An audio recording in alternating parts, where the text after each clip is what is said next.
إن الحمد لله نحمده ونستعينه ونستغفره ونعوذ بالله من شرور أنفسنا وسيئات أعمالنا من يهده الله فلا مضل له ومن يضلل فلا هادي له وأشهد أن لا إله إلا الله وحده لا شريك له وأشهد أن محمدا عبده ورسوله اللهم صل على محمد وعلى آل محمد كما صليت على إبراهيم وعلى آل إبراهيم إنك حميد مجيد اللهم بارك على محمد وعلى آل محمد كما باركت على إبراهيم وعلى آل إبراهيم إنك حميد مجيد قال الله عز وجل في كلامه المجيد والفرقانه الحميد أعوذ بالله السميع العليم من الشيطان الرجيم من همزه ونفخه ونفسه بسم الله الرحمن الرحيم وإذا ضربتم في الأرض فليس عليكم جناح أن تقصروا من الصلاة إن خفتم أن يفتنكم الذين كفروا إن الكافرين كانوا لكم عدوا مبينا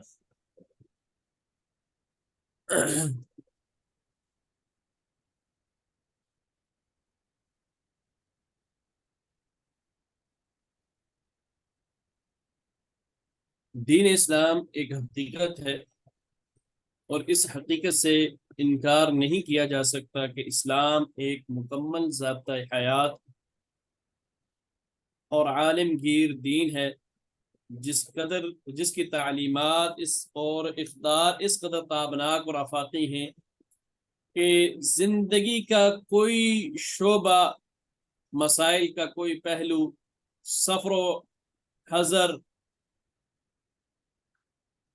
یا زندگی کا کوئی موڑ، فکر و نظر کا کوئی گوشہ، سعی و عمل کا کوئی عنوان ایسا نہیں جس کے لیے اسلام سے روشنی اور سیرت رسول نبوی صلی اللہ علیہ وسلم سے ہمیں ہدایات نہ ملتی ہوں۔ ایسے حالات میں ہر مسلمان کا فرض ہے کہ وہ ان ہدایات کو اپنے فکر و عمل کا محور بنائے اور دارین میں فلاح و کامرانی حاصل کرے۔ اللہ تعالیٰ نے جو دین اسلام ہمیں عطا فرمایا ہے وہ ہر لحاظ سے مکمل ضابطۂ حیات ہے، اور یہ دین ہمیں چونکہ اس کے آخری پیغمبر جناب محمد رسول اللہ صلی اللہ علیہ وسلم کی معرفت سے ملا ہے، اس لیے اللہ تعالیٰ نے اپنے رسول صلی اللہ علیہ وسلم کی زندگی کو تمام مسلمانوں کے لیے اسوہ حسنہ، بہترین نمونہ بنا دیا ہے۔ چنانچہ انسانی زندگی کے سفر و حضر کا کوئی ایسا گوشہ اور موڑ نہیں ہے جس میں ہدایت کی ضرورت ہو اور آپ کی طرف سے کوئی ہدایت اور رہنمائی ہمیں نہ ملتی ہو۔ اس لیے ہر شخص کو یہ کوشش کرنی چاہیے، ہر انسان کو، اور بحیثیت مسلمان ہمیں یہ کوشش کرنی چاہیے کہ اپنے سفر و حضر کو اسوہ رسول صلی اللہ علیہ وسلم کے مطابق بنائیں، کیونکہ اسی میں دین و دنیا کی کامیابی ہے۔ انسانی زندگی کی دو حالتیں ہیں، ایک حالت ہے حالت حضر، قیام کی حالت، اور دوسری حالت ہے سفر کی حالت۔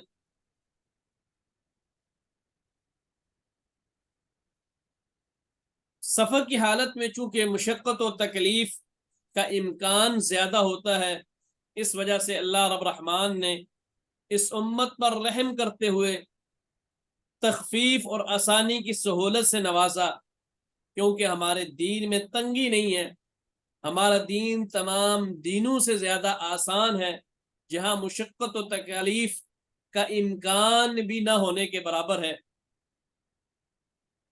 وہاں تخفیف کا سوال کیے بغیر خود ہی اللہ تعالی نے آسانی پیدا کر دی، جیسا کہ اللہ رب العزت ارشاد فرماتے ہیں وَإِذَا ضَرَبْتُمْ فِي الْأَرْضِ فَلَيْسَ عَلَيْكُمْ جُنَاحٌ أَن تَقْصُرُوا مِنَ الصَّلَاةِ إِنْ خِفْتُمْ أَن يَفْتِنَكُمُ الَّذِينَ كَفَرُوا إِنَّ الْكَافِرِينَ لَكُمْ عَدُوٌّ مُّبِينٌ۔ جب تم سفر میں جا رہے ہو تو تم پر نمازوں کے قصر کرنے میں کوئی گناہ نہیں ہے، اگر تمہیں ڈر ہو کہ کافر تمہیں ستائیں گے، یعنی کافر تمہارے کھلے دشمن ہیں، ان سے ڈر ہو، تو پھر اللہ رب العزت نے اس کا بھی طریقہ بتا دیا کہ ان خطرات کے حالات میں تم نے وہ نماز کیسے ادا کرنی ہے. تو بہرحال ہمارا جو موضوع ہے آج کا وہ یہی ہے کہ سفر کی نماز اس کو ہم نے کیسے ادا کرنا ہے. تو یہ اللہ رب العزت نے ہمارے لیے آسانیاں پیدا کی ہیں کہ اللہ رب العزت نے 5 وقت کی جو فرض نماز تھی سفر کی حالت میں مشقت سے بچانے کے لیے اس نماز کو جو 4 رکعت والی نماز تھی اللہ رب العزت نے آسانی کرتے ہوئے اس نماز کو جناب محمد رسول اللہ صلی اللہ علیہ وسلم کے ذریعے ہمارے لیے مختصر کر دیا کہ ہم وہ نماز سفر کی حالت میں پوری پڑھنے کے بجائے جب ہمارا شرعی مسافت پر سفر ہو تو اس نماز کو ہم قصر کر سکتے ہیں. اور رسول اللہ صلی اللہ علیہ وسلم نے نماز کو کتنی مسافت پر قصر کیا ہے؟ آپ نے مدینہ کی بستی سے نکلنے کے بعد 3 فرسخ یعنی 9 میل 9 میل چونکہ پرانا وہ تقریباً 23 کلومیٹر کا سفر بنتا تھا تو اس پر رسول اللہ صلی اللہ علیہ وسلم نے نماز کو قصر کیا ہے. اور نماز قصر ہم نے کرنی کتنی دن ہے کتنا ہمارا سفر ہو تو کسی بندے کا جب عزم اور ارادہ پختہ ارادے کے ساتھ کہیں کسی مقام کی طرف سفر ہو اور وہ سفر 4 دن یا اس سے کم کا ہو تو ایسی صورت میں عزم و ارادہ یہی ہو کہ 4 دن یا اس سے کم رہنا ہے تو ایسی صورت میں نماز قصر کی جائے گی. اور جب ہم کسی پختہ ارادے اور عزم کے ساتھ سفر کر رہے ہیں اور ہمارا وہاں ٹھہرنے کا ارادہ وہ 4 دن یا اس سے زائد کا ہے تو پھر ہم شروع سے ہی ہم نماز مکمل ادا کریں گے. ٹھیک ہے جی. اب اس کے حوالے سے اگر کسی کے سوالات ہیں تو وہ سوالات کر سکتے.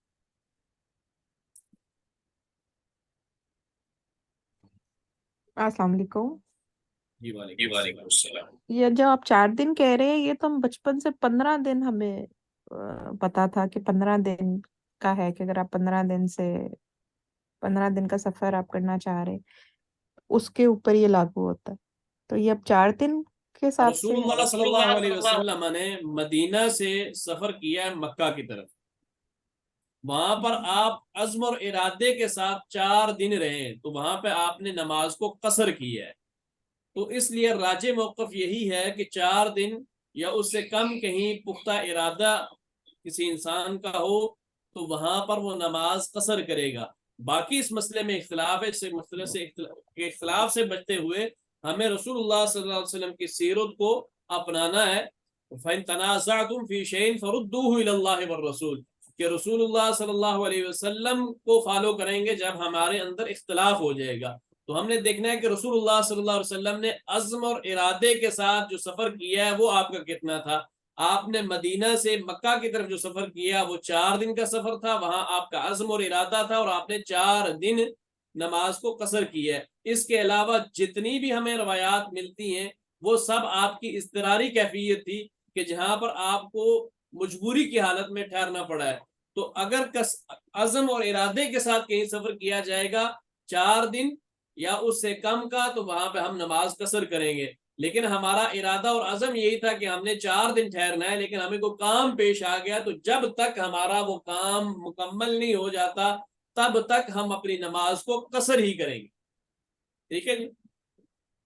صحیح. اور اگر یہی چیز 4 گھنٹے ہو یا 5 گھنٹے ہو جیسے ہم یہاں سے دبئی جاتے ہیں یا شارجہ جاتے ہیں اور پھر شام میں واپس آ جاتے ہیں تو اس کے لیے کیا کریں گے؟ سفر کی مسافت 9 میل 23 کلومیٹر اپنے علاقے سے نکلنے کے بعد آپ نماز کو قصر کر سکتے ہیں. صحیح. ٹھیک. شکریہ. السلام علیکم رحمۃ اللہ وبرکاتہ. اگر وعلیکم السلام.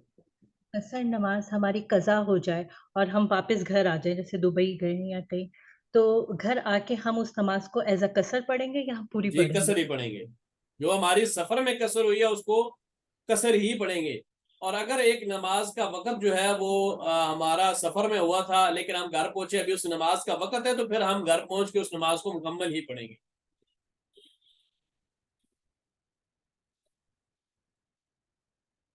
جی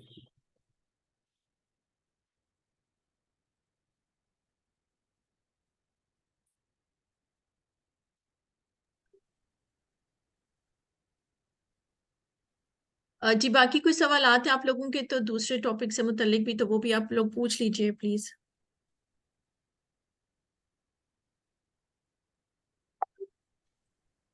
جی السلام علیکم. وعلیکم السلام ورحمۃ اللہ وبرکاتہ. قصر نماز میں وتر کی بھی قصر ہوگی؟ رسول اللہ صلی اللہ علیہ وسلم نے سفر اور حضر، قیام کی حالت میں بھی اور سفر کی حالت میں، ایک تو فجر کی سنتیں دو نہیں چھوڑی ہیں، اور آپ نے وتر نہیں چھوڑے. وتر کی قصر آپ کیا کریں گے؟ جی تو کتنا 3 وتر پڑھیں گے، یا میں نے تو سنا ہے 1 وتر بھی پڑھتے ہیں؟ 1 وتر بھی پڑھ سکتے ہیں، 3 بھی پڑھ سکتے ہیں.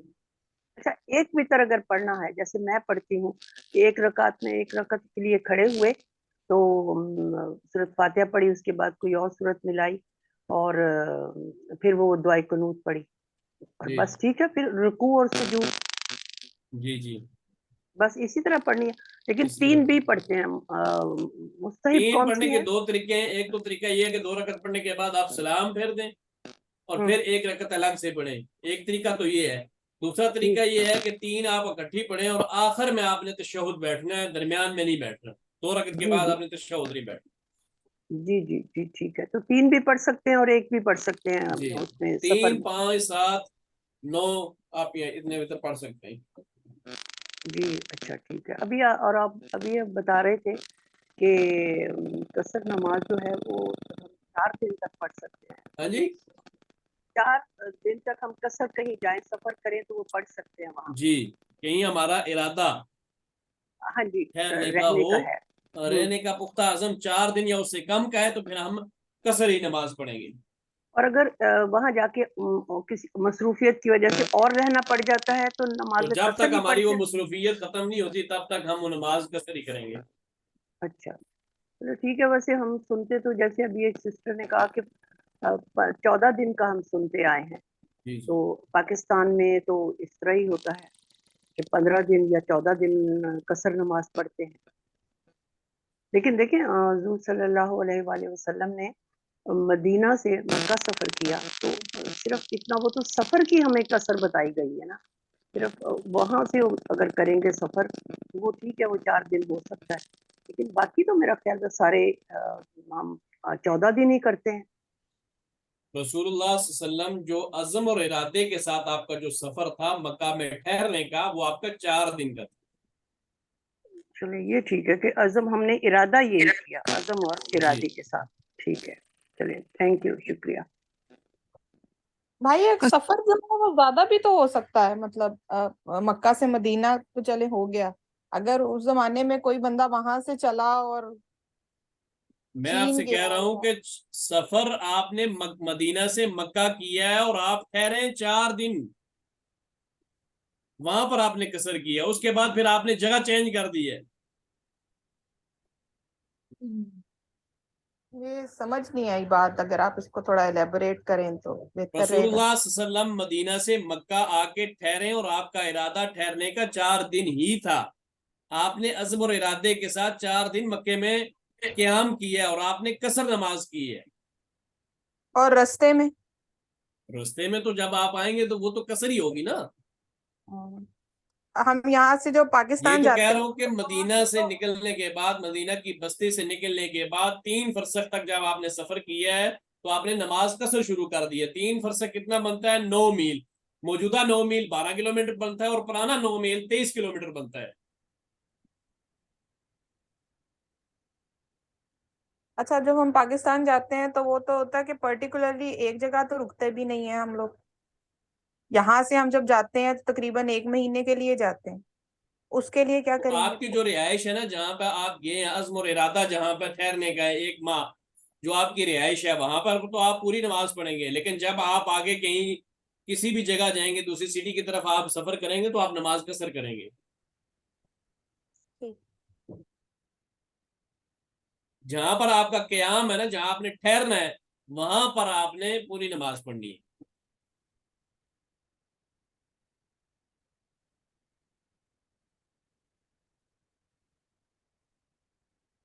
جی اور بعض اوقات لوگ یہ بھی سوال پوچھ رہے ہوتے ہیں کہ جب قصر نماز میں ہے تو کیا ہم سنتیں پڑھیں گے، یہ بھی پوچھتے ہیں، تو وہ بھی بتا دیجیے گا. حضرت عبداللہ ابن عمر رضی اللہ تعالیٰ عنہ سے یہی سوال کیا گیا تھا، تو انہوں نے کہا تھا کہ اگر میں نے سنتے ہی پڑھنی ہوتی تو پھر میں نماز قصر کیوں کرتا؟ جی تو یہ تو جو تکلیف تھی سفر کی، اس سے بچنے کے لیے اللہ نے رخصت دیا کہ 4 رکعت والی نماز آپ 2 رکعت پڑھیں، بھائی اب مشقت سے ریسنٹ بچائیں۔ حج کے لیے گئے تو وہاں پہ مینا میں یہی بحث چلتی رہی، اور بہت سی جو خواتین تھی وہ ایسے ہی کرتی رہی کہ قصر بھی پڑھ رہی تھی، سنت بھی ادا کر رہی تھیں، اور وہ اسی بات پہ بحث تھی کہ سنت کا تو ثواب ہی ثواب ہے، تو آپ نے سنت پڑھنی ہی پڑھنی ہے، اور ساتھ قصر بھی کر رہے تھے، کچھ لوگ قصر کر رہے تھے، کچھ لوگ قصر تو نہیں جب کر رہے قصر تھے۔ کر رہے ہیں تو پھر سنت کس لیے پڑھ رہے ہیں؟ یہ تو وہی بتا سکتی ہیں بہتر کہ وہ یہ ایسا اصل کیوں میں کر ہمارے ہاں جہالت ہے نا، جی ہم دین کو سیکھنا ہی نہیں چاہتے نا۔ صحیح۔ السلام علیکم ورحمۃ اللہ وبرکاتہ۔ وعلیکم السلام ورحمۃ اللہ وبرکاتہ۔ اچھا، اس کے حوالے سے میں ایک یہ بات بتا دوں کہ حضرت عائشہ صدیقہ رضی اللہ تعالی عنہا یہ کام کیا کرتی تھی کہ وہ کہتی تھی کہ یہ مشقت کی وجہ سے سفر میں نماز قصر کرنے کا حکم ہے، تو مجھے سفر میں کوئی مشقت ہے ہی نہیں ہے، اس لیے میں پوری پڑھوں گی۔ تو حضرت عائشہ صدیقہ رضی اللہ تعالی عنہا وہ پوری نماز پڑھا کرتی تھی، جبکہ عبداللہ ابن عمر رضی اللہ تعالی عنہ وہ قصر ہی کیا کرتے تھے سفر میں، کہ اللہ نے رخصت دی ہے تو رخصتوں پر عمل کرنا چاہیے۔ جی میں پوچھنا چاہ رہی تھی کہ جیسا کہ ہم لوگ بیرون ملک رہتے ہیں، اور اسی طرح پاکستان میں بھی ہمارا اپنا گھر ہے، لیکن اگر ہم صرف 3 دن سے کم عرصے کے لیے پاکستان جاتے ہیں، اپنے ہی گھر رکتے ہیں، تو وہاں پہ بھی کیا ہم قصر ادا کریں گے، یا کتنے دن سے؟ 3 دن سے کم، یعنی 4 دن سے کم اگر جاتے ہیں اور وہاں پہ اپنی ہی رہائش ہے، تو کیا ادھر قصر ادا کریں گے پاکستان جا کے، یا وہ کیا ہوگا، سفر کی حالت میں ہوں گے؟ اپنے گھر جائیں گے تو پوری پڑیں گے، اور اچھا، اپنے گھر سے کہیں الگ ہوں گے تو وہاں پہ آپ نے قصر کرنی ہے۔ یعنی ہمارا گھر جیسے کہ اب بیرون ملک رہتے ہیں، ہم دبئی، جی، ابو ظبی، شارجہ رہتے ادھر ہیں، لیکن ملنے کے لیے سال بعد جاتے ہیں، میں اس سلسلے میں پوچھ رہی تھی، یعنی کہ جب آپ ادھر۔ اپنے گھر جائیں گے نا، جو آپ کا ذاتی وہاں گھر ہے، تو وہاں پہ جب آپ جائیں گے تو آپ پوری نماز پڑھیں گے۔ صحیح، جزاک اللہ، جزاک اللہ۔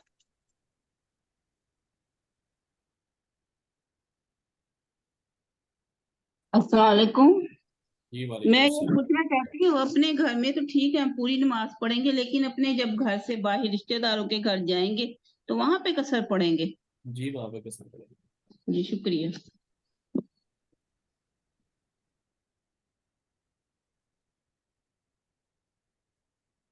جی قاری صاحب، اگر اپنا گھر جیسے سسرال ہو، یا آپ اپنی امی کے گھر گئے ہیں، اور مطلب سب کا مشترکہ گھر ہے، تو وہ بھی اپنے گھر میں ہی کاؤنٹ ہوگا؟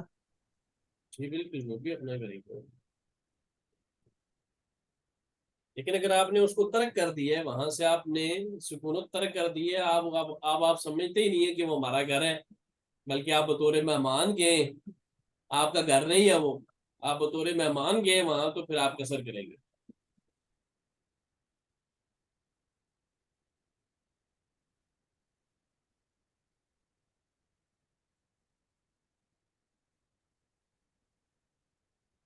السلام علیکم ورحمۃ اللہ وبرکاتہ۔ وعلیکم السلام۔ وطر کی جو قضا ہوتی ہے نا، وہ ہم اگر 3 پڑھیں گے تو اس کو 4 کر دیں گے، اور 1 دو پڑھنا دو ہے تو اس رکعت کو کر 2 کریں دو رکعت کر کے ہم نے 4 پڑھنی ہے، اور اگر 1 وطر کا معمول ہے تو 2 رکعتیں ادا کریں گے۔ گے۔ جزاک اللہ خیر۔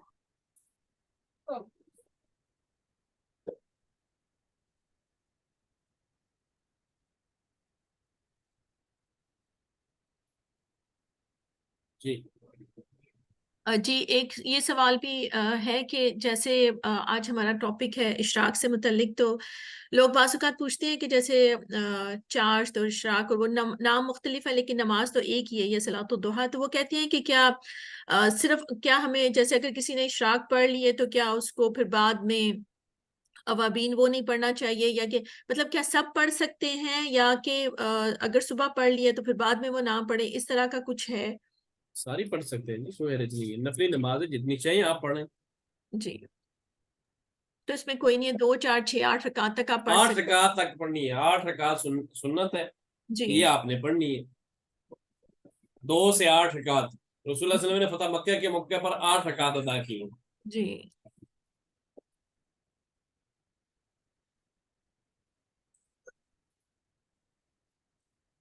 جی، اور استخارے سے متعلق اگر کسی کا کوئی کوشچن ہے تو وہ پوچھ سکتا ہے. یہ آج کے ٹاپک ہیں ہمارے، اور یہ قصر سے متعلق ہے، اشراق، یہ والے 3 ٹاپک ہیں. پلیز اگر کچھ کوشچنس ہے تو پوچھ لیجیے. 7-8 منٹ آپ لوگوں کے پاس ہیں.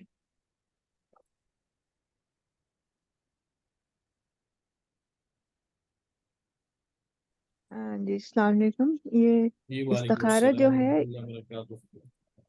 استخارہ جو ہے یہ ضروری ہے کہ 3 دن یا 7 دن کریں، یا نہیں جی، ضروری نہیں، ایک دن بھی کر سکتے ہیں؟ ایک دن بھی کر سکتے ہیں. اوکے. السلام علیکم ورحمۃ اللہ وبرکاتہ. استخارے میں متعلق کوشچن ہے کہ کچھ لوگ استخارہ کروا رہے ہوتے ہیں کسی اور سے، مطلب اگر ہمارا کوئی مطلب رشتہ وغیرہ کرنا ہے تو وہ کسی اور سے کہتے ہیں کہ آپ ہمارا استخارہ کر دیں اور بتا دیں، کوئی کسی کی طرف سے استخارہ نہیں کر سکتا. یاد تو رکھیے، خود کرنا پڑتا ہے. جب کسی کو کوئی جائز امر درپیش ہو اور وہ اس میں متردد ہو، اس کو شک ہو کہ یہ کام کروں یا نہ کروں، جب کسی کام کا ارادہ کرے تو اس موقع پر استخارہ کرنا یہ سنت ہے. رسول اللہ صلی اللہ علیہ وسلم نے صحابہ کرام رضوان اللہ علیہ مجمعین کو استخارہ کرنا ایسے سکھلایا، استخارہ کی دعا ایسے سکھلائی ہے کہ صحابہ کرام فرماتے ہیں کہ جیسا کہ آپ ہمیں قرآن کی آیات سکھلایا کرتے تھے ایسے سکھلائی ہے. اور جو استخارے کی دعا ہے وہ اس طرح ہے: اللہم انی استخیرک بعلمک واستقدرک بقدرتک. اے اللہ، یقیناً میں تجھ سے تیرے علم کی مدد سے خیر مانگتا ہوں، میں مانگتا ہوں، کوئی دوسرا جب کرے گا تو وہ کیسے کرے گا. واستقدرک بقدرتک، اور اے اللہ تجھ سے تیری قدرت کے ذریعے استطاعت مانگتا ہوں. واسألک من فضلک العظیم، اور اے اللہ میں تجھ سے تیرا فضل عظیم مانگتا ہوں. فإنک تقدر ولا اقدر، بے شک تو ہر چیز پر قادر ہے، میں کسی چیز پر قادر نہیں ہوں. وانت ولا اعلم وانت علام الغیوب، اور تو ہر کام کو جاننے والا ہے، میں کچھ نہیں جانتا ہوں، تو تمام غیبوں کو جاننے والا ہے. تو پھر آگے جو دعا ہے اس کے الفاظ ہے: اللہم ان کنت تعلم ان ھذا الامر خیر لی فی دینی، کہ اے اللہ تو جانتا ہے کہ یہ کام جس کا میں ارادہ رکھتا ہوں میرے لیے، میرے دین، میری زندگی اور میرے انجام کے لحاظ سے بہتر ہے، تو اسے میرے لیے مقدر کر دے اور آسان کر دے. مجھے بتلائیے کہ دوسرا اس دعا کو کیسے کر سکتا ہے. اس دعا میں سب کچھ جو جس بندے کے متعلق ہے، جس نے مانگنا ہے، اسی کے متعلق دعا سکھلائی گئی ہے متکلم کے سیغوں کے ساتھ. تو کوئی دوسرے کی طرف سے کیسے کر سکتا ہے؟ یہ جو آج کل دکانیں کھلی ہوئی ہیں یہ صرف پیٹ بھرنے کا ایک ڈھنگ ہے، اس سے بچنا چاہیے. استخارہ سنت ہے، اس کو اسی طریقے سے کیا جائے گا جیسے رسول اللہ صلی اللہ علیہ وسلم نے سکھلایا ہے، کوئی کسی دوسرے کی طرف سے نہیں کر سکتا.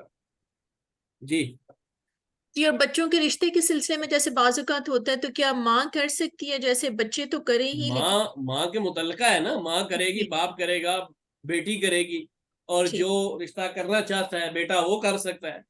ٹھیک ان کے تو متعلقہ ہے. جی ٹھیک ہے. آپ والدہ نے کرنا ہے تو وہ بھی کہے گی نا کہ اللہم ان کنت تعلم ان ھذا الامر، یہ جو جی کام میں کرنا چاہ رہی ہوں، بیٹی کا رشتہ، تجھے پتا ہے کہ یہ کام میرے حق میں، میرے دین کے لحاظ سے یہ بہتر ہے یا نہیں. تو یہ تو براہ راست والدین کے ساتھ اس کا تعلق ہے نا، وہ تو کر سکتے ہیں، جی لیکن کوئی دوسرا کیسے کر سکتا ہے. جی بالکل. اور یہ جیسے حاضل امر جہاں پہ آئے گا تو یہاں پہ پھر آپ کو وہ حاضل بتانا امر ہے کے حاضل امر بھی کہہ سکتے ہیں، اور اس جو جس کام کے لیے کیا جا رہا ہے اس کام کا نام بھی لے سکتے ہیں. حاضل امر بھی کہیں گے تو وہ بھی اس کا مطلب بھی وہی ہوگا کہ جو اس کام کا نام لینے کا ہے. ٹھیک ہے. تو یا دونوں طرح ہی حاضل، جائز ہے. جی ٹھیک ہے، یا حاضل امر کہتے ہیں یا پھر اس کام کا نام لے لیں اور بعد میں جی بھی پھر بول سکتے ہیں. ٹھیک ہے. اچھا حافظ صاحب، ذرا اس کا استخارے کی دعا کا طریقہ بھی بتا دیجئے کہ صرف عشاء کی نماز کے بعد ہی نہیں پڑھنا جی، ہے یا کبھی بھی کر سکتے ہیں، کوئی ہر عشاء کی ہر نماز میں. نماز کے بعد دعا کر سکتے ہیں؟ یہ تو دعا نہیں، ہے 2 نا. رکعت ادا کر کے کرنا ہے، 2 رکعت اچھا، فرضوں کے علاوہ، فرضوں کے ہاں علاوہ 2 رکعت ادا کر کے کر سکتے ہیں. ٹھیک ہے. میں یہ طریقہ ہی پوچھنا چاہ رہی تھی کہ اس کا فرض استخارے نماز کے علاوہ نفل نماز 2 رکعت ادا کرنی ہے، اس کے ہوں تشہد کی حالت میں دعائیں پڑھنے کے بعد مانگ سکتے ہیں، یا پھر سلام پھیرنے کے بعد بھی اس کو پڑھا جا سکتا ہے. اسی تشہد کی حالت میں بیٹھے ہوئے آپ یہ دعا مانگ لیں، دونوں طریقے جائیں. کسی وقت بھی ہو سکتا ہے، ضروری نہیں عشاء کے بعد. جی، اور اس کے لیے خواب میں آنا ضروری نہیں ہے. کہتے ہیں نا کہ خواب ہے، اور ہم تقریباً لگے رہتے ہیں، ہم میں سے ہر بندہ یہی لگا رہتا ہے کہ استخارہ کے بعد مجھے خواب آئے گا، اور اس کے اوپر اس کو یقین ہوتا ہے. خواب آنا ضروری نہیں ہے. جس کام کے لیے کیا اس کام کے حق میں اس کا مطمئن ہونا جو یہ کفایت کر جائے گا. اس کام سے نفرت ہو گئی ہے تو اس کا مطلب ہے کہ یہ بھی اس کے لیے درست نہیں ہے. تو خواب میں آنا ضروری نہیں ہے. جی، دل کا اطمینان مطلب اگر ہو جاتا ہے تو وہ بھی صحیح ہے. جی جی. حافظ صاحب، یہ جو استخارہ ہے ایک کام کے لیے اگر دل مطمئن نہ ہو رہا تو کتنی دفعہ ہم کر سکتے ہیں؟ جتنی مرتبہ آپ کا دل چاہے آپ کر سکتے ہیں.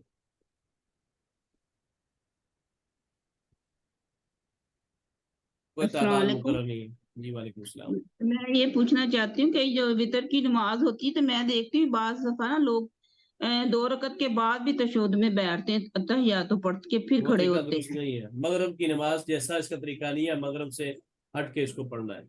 ہاں جی، تو وہ ویسے ہی ڈائریکٹ کھڑے ہو جانا ہے پھر دوبارہ. تو ڈائریکٹ کھڑا ہی ہونا ہے نا، شوق نہیں نہ بیٹھنا 2 رکعت کے بعد. جی، یعنی اتحیات تو نہیں پڑھنی. نہیں پڑھنی. جی شکریہ. اگر 3 رکعت پڑھیں گے تو دوسری رکعت میں تشہد نہیں بیٹھیں گے. اسی طرح 5 رکعت والا وتر اس میں بھی تشہد نہیں بیٹھیں گے. 7 والی رکعت والی میں بھی نہیں بیٹھیں گے. اگر آپ نے 9 پڑھنے تو 9 کے بعد 9 پڑھنے والے میں 8ویں رکعت میں آپ نے تشہد بیٹھنا ہے، اور پھر اس کے بعد کھڑے ہونا ہے، اور پھر 9ویں رکعت پڑھنی ہے. 8ویں رکعت میں تشہد بیٹھنی ہے. اور ایک یہ میں نے پوچھنا تھا آپ سے، جو چاشت اور اشراق کی نماز ہوتی ہے، بعض لوگ نا اس کو اکٹھا ہی پڑھ لیتے ہیں ذرا ٹائم گزار کے نا تھوڑا، تو کیا پڑھ یہ سکتے ہیں. درست ہے؟ پڑھ سکتے پڑھ سکتے ہیں. شکریہ. ہیں. جی.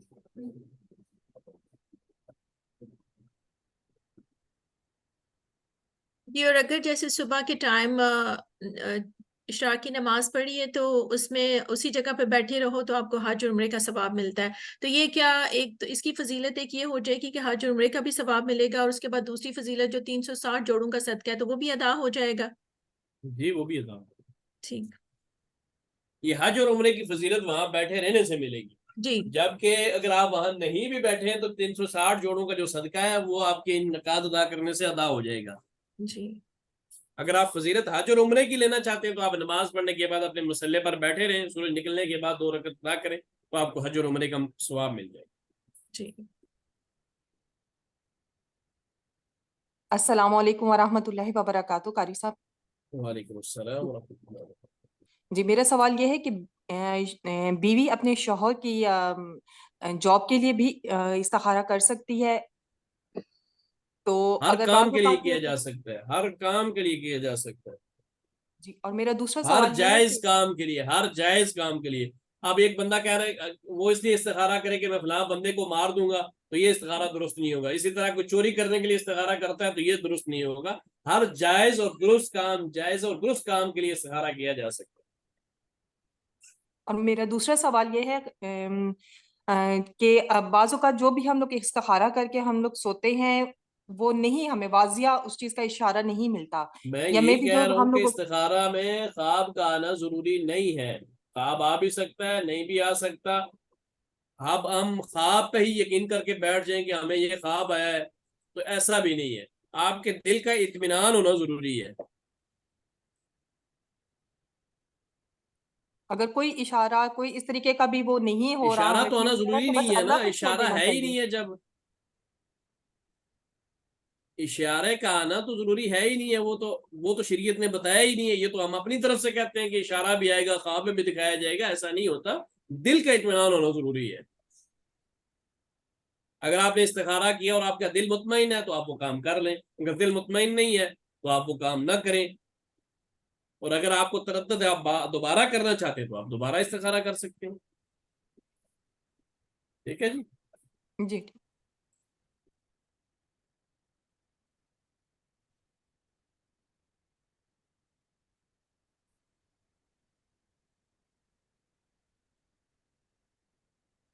یہ آپ کہہ رہے ہیں نا اشراق کی نماز میں بیٹھے رہے ہیں ہم صبح اس کی فجر کی نماز کے بعد، تو ہمیں پھر ثواب ملے گا حج اور عمرے کا. اگر فرض کریں سم ٹائم ایسے ہوتا ہے بندے کو اٹھنا پڑ جاتا ہے کسی کام کے لیے، میں تو نہیں پھر وہ کہتا جی، دوبارہ حدیث رسول کہتی ہے کہ نماز پڑھنے کے بعد وہاں بیٹھے رہنا ہے. اور جی سورج جی نکلنے کے بعد تک وہاں یعنی سورج نکلنے تک وہاں ذکر و اذکار میں مشغول رہنا ہے. یہ میں نہیں کہتا، ٹھیک. شریعت کہتی ہے، جی حدیث جی کہتی ہے، رسول اللہ علیہ وسلم کا فرمان ہے. جی جی جی ٹھیک ہے. جی تو آپ نے وہاں بیٹھے رہیں گے تو آپ کو ثواب ملے گا. اگر آپ کسی بھی کام کے لیے، کسی بھی حاجت کے لیے اٹھی ہیں تو وہ ثواب جو حج اور عمرے کا وہ نہیں ملے گا. البتہ 360 جوڑوں کا جو ثواب ہے، صدقے کا جو ثواب ہے، وہ آپ کو مل جائے گا.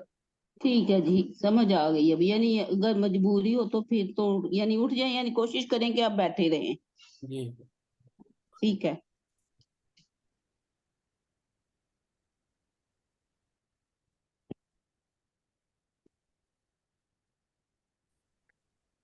ٹھیک ہے جی، میرے خیال سے اتنا کافی ہے. جی ٹھیک ہے، بہت شکریہ. باقی جو سوالات ہیں وہ اگلے بدھ کے لیے کر لیں. جی ٹھیک، انشاءاللہ تعالیٰ دیکھتے ہیں. ٹھیک ہے، السلام علیکم.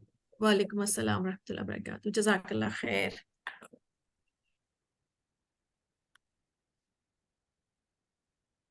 جی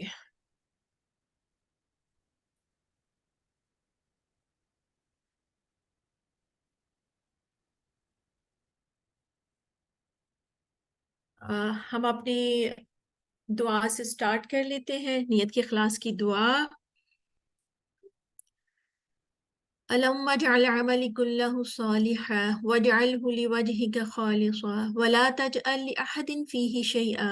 اے اللہ میرے سارے عمل کو صالح بنا دے اور اسے اپنے چہرے کے لیے خالص کر لے اور اس میں کسی ایک کے لیے بھی کوئی حصہ نہ رکھ.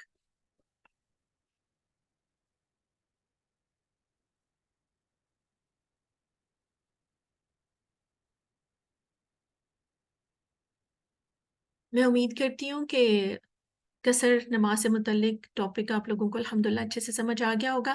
آج کے ہمارے دوسرے 2 ٹاپک ہیں اشراق، صلاۃ الضحیٰ کی نماز، اوابین، چاشت.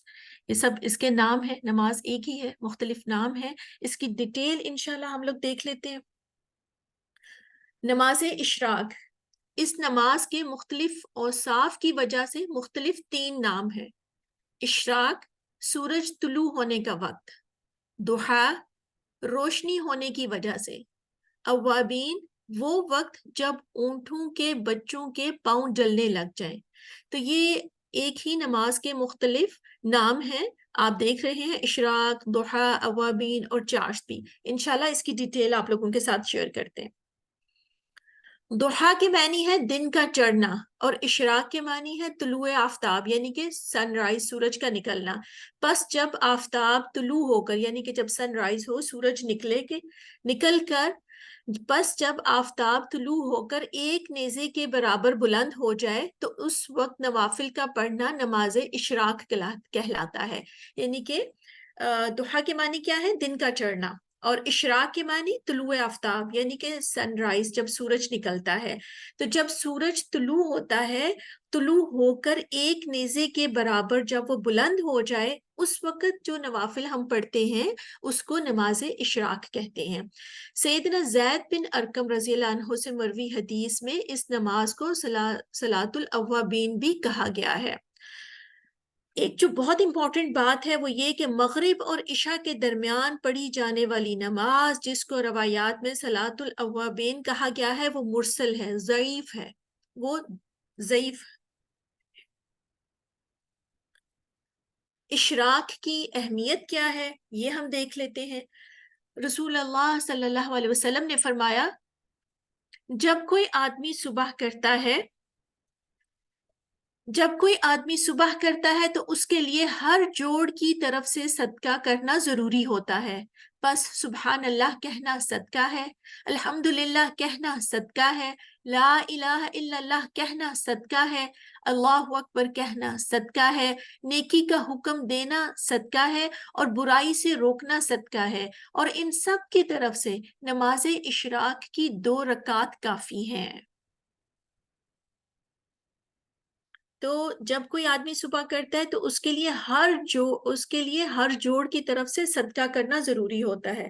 اور یہ ہمارے جسم میں 360 جوڑ ہیں ان سب کی طرف سے یہ صدقہ ہو جاتا ہے. انشاءاللہ بھی ہم آگے ڈیٹیل دیکھتے ہیں.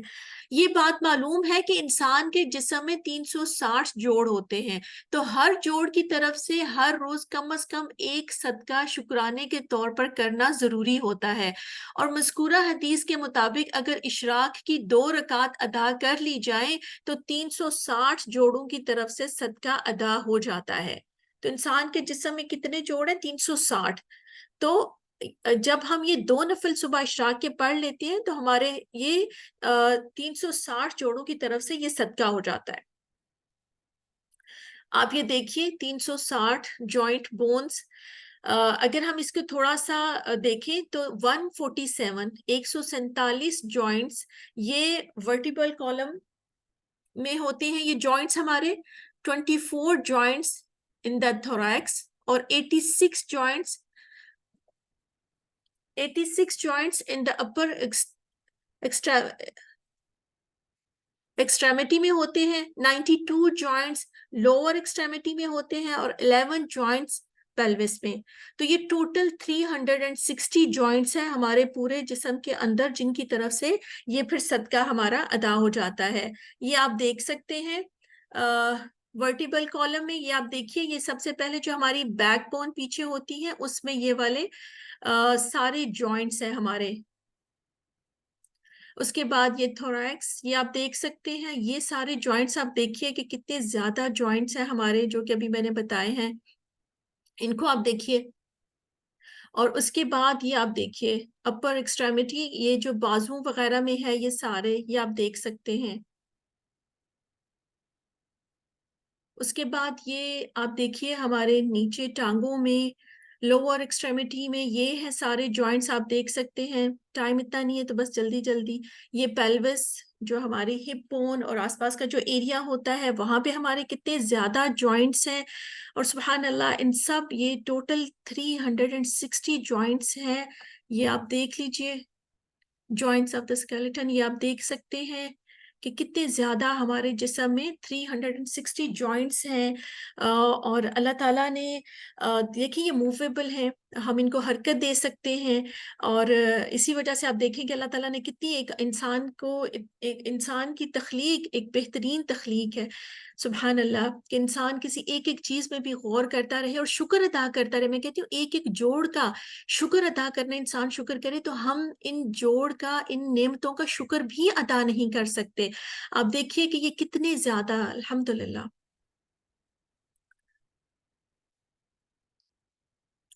اور یہ جو ہم نماز پڑھتے ہیں آپ کو پتہ یہ بھی ہماری ہیلتھ کے لیے بھی ایک فزیکل ہیلتھ کے پوائنٹ آف ویو سے بھی یہ ہمارے لیے بہت اچھی ہے.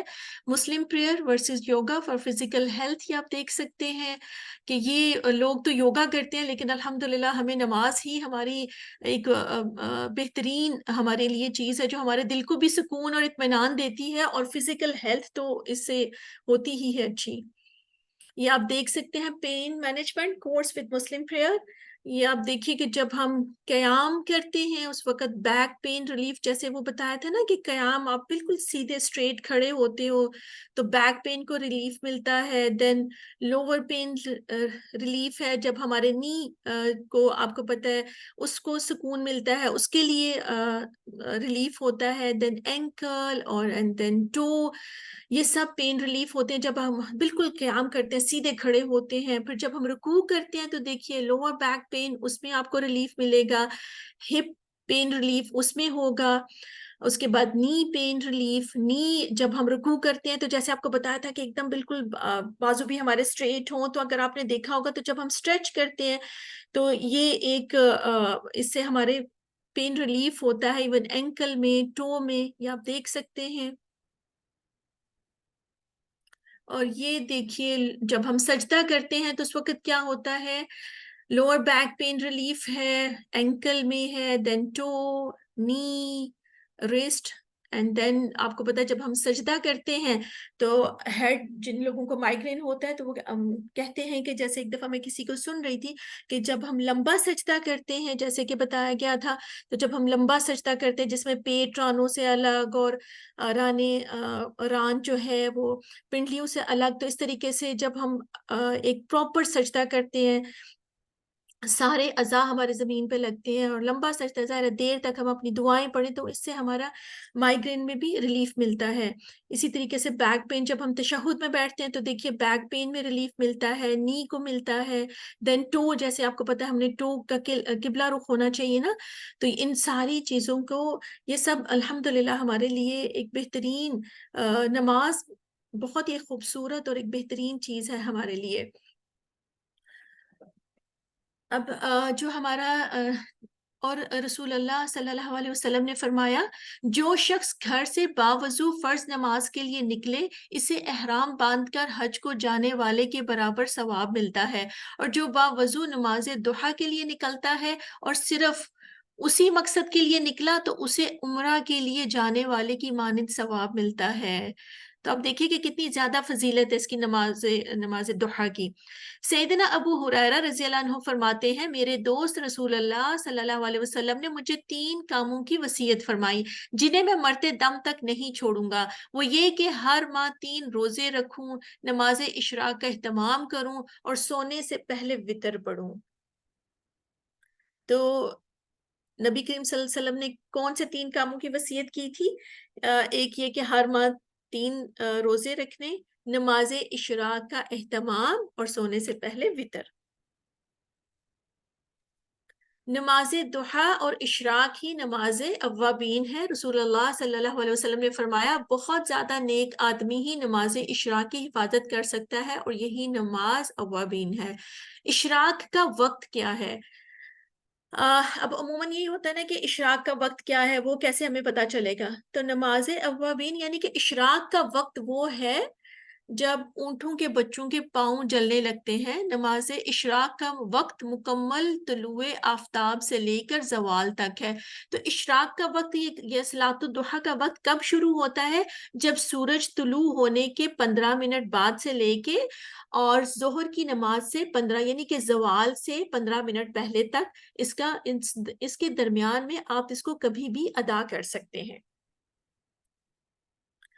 اشراق کا وقت طلوع شمس یعنی کہ سورج نکلنے کے 15 منٹ بعد شروع ہوتا ہے اور اذان ظہر سے تقریباً 15 منٹ پہلے تک جاری رہتا ہے، اور اس کی کم از کم رکعات 2 اور زیادہ سے زیادہ 8 ہیں. نماز اشراق کی رکعات، نماز اشراق کی 2، 4، 6 اور 8 رکعات ثابت ہیں. جتنی چاہے پڑھ لیں، آپ کی مرضی ہے، آپ جتنی چاہے پڑھ سکتے ہیں. آپ 2 بھی پڑھ سکتے ہیں، 4 پڑھ لیجئے، 6 پڑھ لیجئے، 8 تک پڑھ سکتے ہیں. یہ مسلم کی حدیث کا مفہوم ہے. سفر میں نماز اشراق، سفر میں بھی نماز اشراق ادا کرنی چاہیے. سیدنا ابو ہریرہ رضی اللہ عنہ فرماتے ہیں، اس کی دلیل آگے ہمیں یہ مل رہی ہے، میرے دوست رسول اللہ صلی اللہ علیہ وسلم نے مجھے 3 کاموں کی وصیت فرمائی جنہیں میں مرتے دم تک نہیں چھوڑوں گا، اور وہ یہ کہ ہر ماہ 3 روزے رکھوں، نماز اشراق کا اہتمام کروں اور سونے سے پہلے وتر پڑھوں. یہ بخاری کی حدیث کا مفہوم ہے. تو ضحیٰ کی 4 رکعات اور ظہر سے پہلے 4 رکعات، ان کے پڑھنے کی فضیلت بھی بہت زیادہ ہے. آپ صلی اللہ علیہ وسلم نے فرمایا، جس نے ضحیٰ کی 4 رکعات اور ظہر کی 4 رکعات یعنی سنت مؤکدہ پڑھی تو اس کے لیے جنت میں گھر بنایا جائے گا. اب ضحیٰ، اشراق اور اوابین کا فرق کیا ہے؟ اشراق اور ضحیٰ کی نماز کا فرق یہ ہے کہ اول وقت میں ضحیٰ کی نماز ادا کرنا ہی اشراق کی نماز ہے. یہ 2 مختلف نمازیں نہیں ہیں. اس کا نام اشراق اس لیے رکھا گیا ہے کہ سورج نکلنے اور اس کے بلند ہونے کے بعد ادا کی جاتی ہے، اور سورج کے نکلنے کو شرق کہتے ہیں. اور یہ صلاۃ الضحیٰ، اشراق، صلاۃ الاوابین، یہ سب اسی کے نام ہیں. اور کم از کم 2 رکعت پڑھنا یہ ہمارے سارے جوڑوں کا صدقہ ہے. 360 جوڑوں کا صدقہ ادا ہو جاتا ہے. 4 رکعت پڑھنا دن بھر کے کاموں کے لیے کفایت ہو جاتی ہے، اور نبی صلی اللہ علیہ وسلم سے 8 رکعت پڑھنے کا ثبوت بھی ملتا ہے. تو اس کی فضیلت جیسے فرض کریے صبح اٹھ کے اگر آپ 2 رکعت پڑھتے ہیں تو کم از کم جس نے 2 رکعت پڑھی تو وہ سارے جوڑوں کا صدقہ، اس کے 360 جوڑوں کا صدقہ ادا ہو جائے گا. اور اگر اس کے بعد 2 رکعت اور پڑھتا ہے تو اس کی 4 رکعت ہوگی. تو 4 رکعت پڑھنا دن بھر کے کاموں کے لیے کفایت ہو جاتی ہے، یعنی کہ دن بھر کے کاموں میں آسانی ہو جاتی ہے. اور اس میں صلاۃ الضحیٰ میں مختصر قرات ہوتی ہے، مطلب آپ کی قرات جو آپ قرات کریں گے وہ آپ مختصر کر سکتے ہیں. صلاۃ الضحیٰ کے بعد کا ذکر مسنون ذکر اللہم اغفر لی وتب علی انک انت التواب الرحیم 100 دفعہ کہنا یہ مسنون ہے. اگر آپ کرتے ہیں تو یہ مسنون عمل ہے، کہنا چاہیں تو یہ کر سکتے ہیں. کون سا ذکر ہے دوبارہ میں کہہ دیتی ہوں. صلاۃ الضحیٰ کے بعد مسنون ذکر اللہم اغفر لی وتب علی انک انت التواب الرحیم. اور اس کا صلاۃ الضحیٰ کا اجر جو صبح کی نماز کے بعد ادھر ہی اپنے، جیسے اگر کسی نے صبح فجر کی نماز، ویسے تو انشاءاللہ آگے آتی ہے بات میں اس کا ریکیپ بھی ہے تو اس میں آپ کو ایکسپلین کرتی ہوں، بلکہ ہم آگے چلتے ہیں، اس کا ریکیپ بھی ہم دیکھ لیتے ہیں کیونکہ اس سے متعلق لوگوں کے سوالات آتے ہیں. اسی لیے میں چاہ رہی تھی کہ یہ ٹاپک آپ لوگوں کو اچھے سے ساری چیزیں آپ کو واضح ہو جائیں. تو نماز اشراق کی یہ 3 باتیں ہم نے یاد رکھی. اشراق سورج طلوع ہونے کا وقت ہے، یعنی کہ طلوع آفتاب. ضحیٰ دن کا چڑھنا روشنی ہونے کی وجہ سے. اور اوابین وہ وقت جب اونٹوں کے بچوں کے پاؤں جلنے لگ جائیں. اچھا، نماز اشراق صلاۃ الضحیٰ یعنی اشراق کا وقت طلوع آفتاب سے چند منٹ بعد شروع ہوتا ہے. تقریباً 15 منٹ کر لیجئے، 10 منٹ، 10 سے 15 منٹ کے بعد یہ شروع ہو جاتا ہے. اسے نماز فجر اور صبح کے وظائف پڑھ کر اٹھنے سے پہلے اسی مقام پر ادا کرنا چاہیے. حضور صلی اللہ علیہ وسلم نے فرمایا، جس آدمی نے فجر کی نماز جماعت سے پڑھی، پھر سورج طلوع ہونے تک بیٹھ کر اللہ تعالیٰ کا ذکر کرتا رہا اور 2 رکعت نماز ادا کی، اسے پورے 1 حج اور 1 عمرے کا ثواب ملے گا. تو آپ نے دیکھا یہ ہمارے پاس دلیل ہے. دوبارہ میں کہہ دیتی ہوں کیونکہ یہ بہت فضیلت والی بات ہے کہ جس آدمی نے فجر کی نماز جماعت سے پڑھی اور پھر سورج طلوع ہونے تک بیٹھ کر اللہ تعالیٰ کا ذکر کرتا رہا اور 2 رکعت نماز ادا کی، اسے پورے 1 حج اور 1 عمرے کا ثواب ملے گا. تو اس کی فضیلت آپ دیکھ رہے ہیں کہ کتنی زیادہ ہے. لیکن جیسے اس کے لیے ضروری ہے کہ فجر کی نماز جس نے با جماعت، جو مرد ہیں وہ انہوں نے با جماعت مسجد میں پڑھی ہو، لیکن ہم خواتین جیسے ہمارے لیے گھر میں ہوتی ہے تو لیکن اگر کوئی با جماعت یعنی کہ مرد اگر کوئی با جماعت نماز ادا نہیں کرتا تو وہ اس فضیلت کو نہیں پا سکتا، سوائے اس عورت کے جو اپنے گھر میں اپنی نماز کو زیادہ ثواب والا سمجھتی ہے اور یہ کہ وہ مسجد میں پڑھی جانے والی نماز سے زیادہ افضل ہے، تو وہ اس اجر سے محروم نہیں ہوگی. تو ہمارے لیے آپ کو پتہ ہے ہم خواتین کے لیے افضل ہے ہم گھر میں نماز پڑھیں اپنی، تو جیسے ہم بھی لیکن افضل وقت میں ہی نماز پڑھیں گے کہ جیسے حدیث میں آپ دیکھ رہے ہیں نا کہ حدیث میں آیا کہ جس نے با جماعت نماز ادا کی، تو جب با جماعت نماز آپ کو پتہ ہے مردوں نے تو مسجد میں پڑھی اور ہم خواتین اسی ٹائم پہ گھر میں پڑھیں گے، یعنی کہ ہم نے فجر کی جب اذان کے آپ کو پتہ ہے جب جماعت کھڑی ہوتی ہے تقریباً 20 منٹ تک، تو اسی وقت ہم بھی 15-20 منٹ کے بعد اذان کے 15-20 منٹ کے بعد ہم نے بھی اپنی نماز پڑھی. نماز پڑھنے کے بعد ہم اسی جگہ جائے نماز پہ بیٹھ کے اللہ کا ذکر کرتے رہیں، صبح شام کے اذکار پڑھتے رہیں، قرآن کی تلاوت کرتے رہیں. اور پھر جب سورج طلوع ہوا، سورج طلوع ہونے کے 10 سے 15 منٹ کے بعد پھر ہم نے 2 نفل پڑھے. تو جو بھی یہ کرے گا اس کو 1 حج اور 1 عمرے کا ثواب ملے گا. تو یہ بہت زیادہ فضیلت والی بات ہے الحمدللہ. تو کوشش کرنی چاہیے جب کبھی بھی اللہ تعالیٰ توفیق دے تو ہم اس کو کر سکیں. اب ہم دیکھتے ہیں کہ چاشت کا وقت آفتاب کے خوب طلوع ہو جانے پر شروع ہو جاتا ہے. جب سورج خوب اچھی طریقے سے طلوع ہو جاتا ہے، نکل آتا ہے، تو اس وقت اس کا وقت شروع ہوتا ہے. یعنی کہ ہے تو وہی والی نماز، لیکن بعض اگر کسی کو اگر کوئی صبح جلدی نماز پڑھا اور اس کے بعد سو گیا یا تو اس کے بعد سے پھر اگر کوئی بعد میں اٹھتا ہے تو وہ اس وقت یہ والی نماز پڑھ لے گا، تو نام صرف مختلف ہو جائے گا. تو آفتاب کے خوب طلوع ہو جانے پر شروع ہوتا ہے. جب طلوع آفتاب یعنی کہ جب سورج نکلتا ہے اور آغاز ظہر کے درمیان کل وقت کا آدھا حصہ گزر جائے تو یہ چاشت کے لیے افضل وقت ہے. رسول اللہ صلی اللہ علیہ وسلم نے فرمایا، اللہ تعالیٰ ارشاد فرماتے ہیں دن کے شروع میں میرے لیے 4 رکعت نماز ادا کر، میں تیرے سارے کاموں کے لیے کافی ہو جاؤں گا۔ تو یہ بھی بہت خوبصورت ایک حدیث ہے، میں دوبارہ پڑھ دیتی ہوں کہ اللہ تعالیٰ ارشاد فرماتے ہیں دن کے شروع میں میرے لیے 4 رکعت نماز ادا کر، میں تیرے سارے کاموں کے لیے کافی ہو جاؤں گا۔ تو اب دیکھیں صبح فجر کی نماز پڑھی اور اس کے بعد سے جیسے یہ اگر کسی نے 2 نفل پڑھتا ہے سورج نکلنے کے 10-15 منٹ کے بعد، تو وہ اگر کوئی فرض کریں اسی جگہ پہ نہیں بھی بیٹھ سکا، اٹھ کے ظاہر بعض اوقات بچوں کو اسکول کے لیے بھیجنا ہوتا ہے یا اور کام ہوتا ہے، تو پھر جب اپنے ان کاموں سے فارغ ہو کے تو وہ 2 نفل پڑھ لیں گے۔ تو وہ 2 نفل پڑھنے کا اجر کیا ہے، فضیلت کیا ہے کہ آپ کو آپ کے 360 جوڑوں کا صدقہ ادا ہو گیا، اور اس کے بعد پھر آپ نے 2 نفل اور پڑھے تو یہ 4 رکعت آپ کی ہوگی۔ تو جس نے یہ پڑھی تو وہ اللہ سبحانہ وتعالیٰ کیا کہہ رہے ہیں، اللہ سبحانہ وتعالیٰ فرما رہے ہیں کہ وہ جو یہ کرے گا تو اللہ تعالیٰ اس کے سارے کاموں کے لیے کافی ہو جائے گی، یعنی کہ دن بھر کے جو اس کے کام ہوں گے ان میں آسانی پیدا ہو جائے گی۔ تو اس کو ایک عادت بنانی ہے انشاءاللہ کہ اٹھ کے فجر کی نماز کے بعد 2 کر کے یہ 4 رکعت ہم ادا کر لیں۔ صلاۃ الاوابین یعنی صلاۃ الضحیٰ ہی ہے جو سورج اونچا ہونے اور زوال سے پہلے 2، 4 یا 6 یا 8 رکعت پڑھی جاتی ہے۔ وقت بدلنے کی وجہ سے اس کا نام بھی بدل گیا، اور ایک قول یہ ہے اطاعت کی طرف پلٹنے والے، اواب ہوتا ہے نا پلٹنے والا۔ اگرچہ یہ طلوع شمس یعنی سورج نکلنے سے لے کر زوال سے پہلے تک ادا کی جا سکتی ہے۔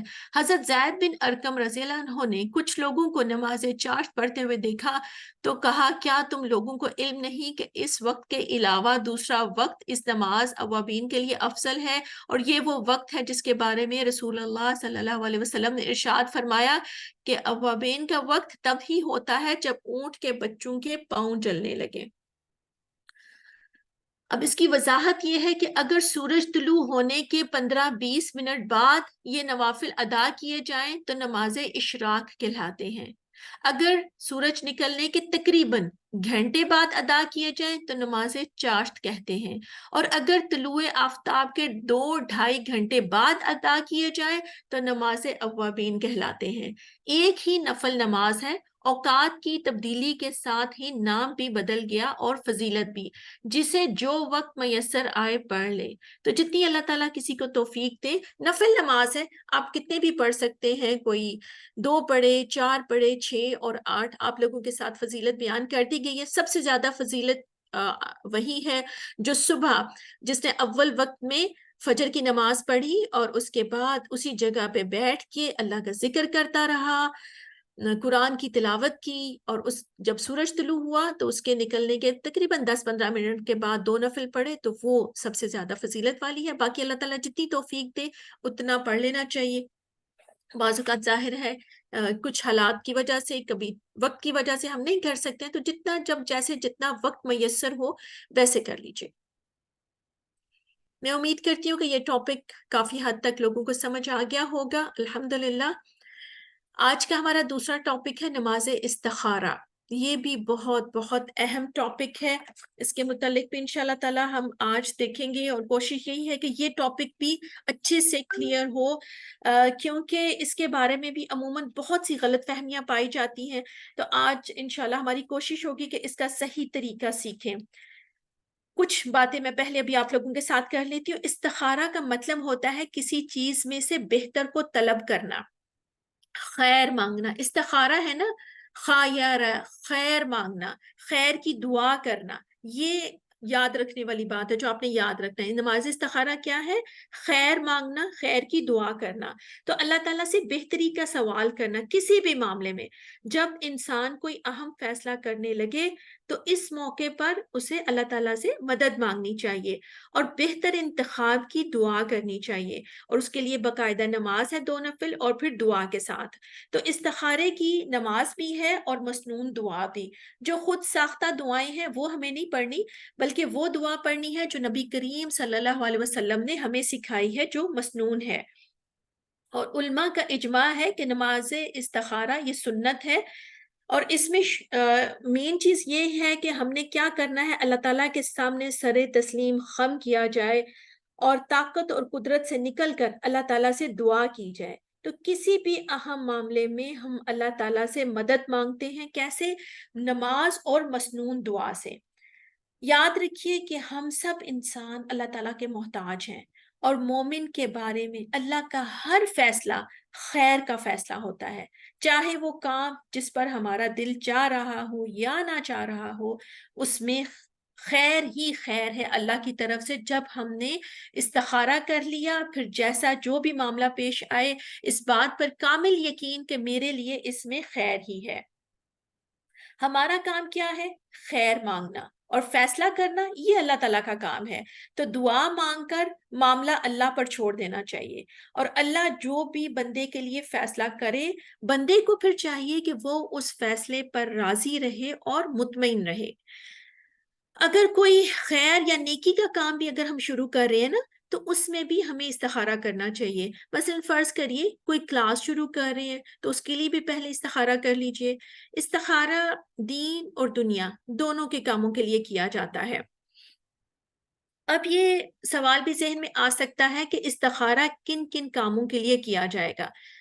دیکھیے، جائز اور مستحب کاموں میں، جیسے شادی، کاروبار وغیرہ، یا اور بھی کوئی معاملہ پیش آتا ہے، تو بعض اوقات ہوتا ہے کہ جیسے فرض کریے شادی کے معاملے میں یا کاروبار کرنے لگے ہیں، تو اگر فرض کریے کوئی رشتہ آیا ہے، اب فرض کریے 2 رشتے آئے ہیں یا 3 رشتے بعض اوقات آتے ہیں بچوں کے، تو اب پہلے آپ یہ کریں گے کہ آپ ان میں سے نا کوئی ایک پہلے خود سے آپ دیکھ لیں گے کہ کیا پلس مائنسز دیکھ لیجئے۔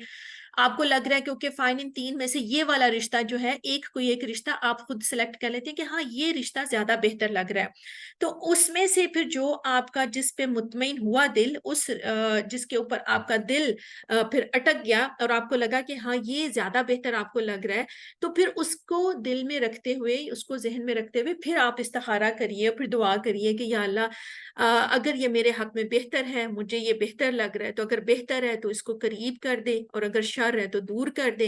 اور پھر آپ لوگوں سے بھی، مطلب کسی سمجھدار بندے سے بھی مشورہ کر سکتے ہیں۔ اور بعض اوقات ہوتا ہے کہ کوئی کمی بیشی ہو جاتی ہے۔ اب یہ والا سوال بھی مجھے پتا ہے آپ کے ذہن میں آ رہا ہوگا کہ فلاں کسی نے تو استخارہ کیا تھا، لیکن اس کے باوجود ان کی شادی نہیں چل سکی، یا رشتہ نہیں آگے بڑھ سکا، یا رشتہ نہیں چل سکا، تو اس کی کیا وجہ ہے؟ تو دیکھیے، یہ بات ہمیشہ یاد رکھنے کی ہے کہ اگر کوئی کمی بیشی ہو بھی جائے تو اس میں بھی کوئی بھلائی ہوگی، اس میں بھی کوئی خیر ہوگی، کیونکہ میں نے تو اللہ سے خیر ہی مانگی ہے، اور اللہ کے ہر فیصلے میں خیر ہی خیر ہے۔ اور مومن کے بارے میں کیا ہے کہ اللہ کا ہر فیصلہ خیر کا معاملہ ہوتا ہے۔ تو اس بات کو پھر کہ ٹھیک ہے، اللہ آپ کو نہیں یا مجھے نہیں پتا کہ اللہ تعالیٰ نے کسی بڑی پریشانی سے بچایا، فرض کریے استخارہ کیا تھا، رشتہ کیا، لیکن نہیں آگے چل سکا، تو آپ کو نہیں پتا، اس وقت وقتی طور پہ ہم پریشان ہوتے ہیں کیونکہ ہم انسان ہیں، بہت ایک پریشانی لگتی ہے کہ نہیں ہو سکا وہ سب، لیکن اس میں بھی ہمارے لیے خیر ہے۔ ہمیں نہیں پتا، مجھے اور آپ کو نہیں پتا کہ اللہ تعالیٰ نے کتنی بڑی پریشانی سے ہمیں بچا لیا ہے، یہ تو اللہ کو ہی بہترین پتا ہے۔ اور اسی طریقے سے بعض اوقات شادی ہو جاتی ہے، وہ شادی میں کچھ پریشانی آتی ہے، تو بندے کے دماغ میں آ سکتی ہے نا یہ والی بات کہ اچھا میں نے تو استخارہ کیا تھا، پھر بھی میں بڑی پریشان ہوں، یا یہ والی مشکل آ گئی ہے، یہ والی۔ تو دیکھیے، ہو سکتا ہے کہ یہ والی جو چھوٹی پریشانیاں آپ کو نظر آ رہی ہیں، اگر کسی دوسری جگہ پہ رشتہ ہوتا تو اللہ تعالیٰ نے آپ کو کسی بڑی پریشانی سے بچا لی ہے۔ تو یہ والی بات بھی اپنے ذہن میں رکھنی چاہیے نا ہم لوگوں کو۔ تو بس مین چیز جو یاد رکھنے والی ہے کہ اس میں ہم اللہ سے خیر مانگ رہے ہیں اور خیر کی دعا کر رہے ہیں، تو بس اللہ کے ہر فیصلے میں خیر اور حکمت ہے ہمارے لیے۔ اور کیا بات یاد رکھنے والی ہے کہ حرام اور مکروہ کاموں میں ہمیں استخارہ نہیں کرنا۔ واجبات جو ہیں اس میں بھی استخارہ نہیں کرنا۔ اب جیسے کہ میں نماز پڑھنی ہے تو اب نماز تو فرض ہے کہ میں نماز پڑھوں کہ نہیں پڑھوں، اس طرح کی جو واجبات، یا زکوٰۃ ادا کرنی ہے، یا جو بھی حج کرنا ہے، یہ واجبات ہیں جن پہ فرض ہے، تو اس کے بارے میں استخارہ نہیں کرنا۔ اور لوگوں کے ساتھ احسان اور نیکی میں بھی استخارہ نہیں کرنا کہ مطلب میں کسی بیمار ہے کوئی تو اس کی عیادت کروں کہ نہ کروں، اس طرح کے کاموں میں کے لیے نہیں کرنا۔ ہاں، سفر پر جانے سے پہلے استخارہ کرنا چاہیے۔ اور ایک اور اہم بات، استخارے کا کوئی بھی خاص وقت نہیں ہے۔